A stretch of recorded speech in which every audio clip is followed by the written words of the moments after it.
Hello guys. Subukan kong gumawa ng shakoy. Nalunod na yung melted butter at ngayon ang yeast ang kasunod.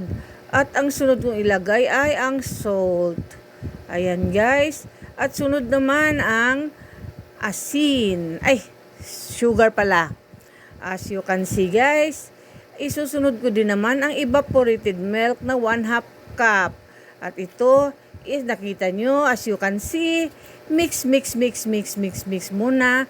At bahagya akong tumitingin-tingin sa aking kudigo kasi first time nga akong gumawa ng shakoy. Baka sakali, baka magkakamali pa ako.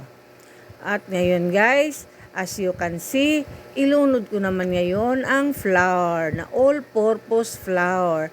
At ngayon, halu-haluin ko. As you can see guys, halu-haluin ko to sa aking kamay. Di na kaya sa sando, kaya kamayin ko na. Nagugas naman ako kahapon. As you can see guys, ito na, nagawa ko na lahat. At paalsahin ko siya ng 1 hour. After 1 hour guys, ginawa ko na itong mga pilipit. Twisted ko na yung shakoy. As you can see guys, ito na, piniprito ko, kaya lang nasunog ang aking prito.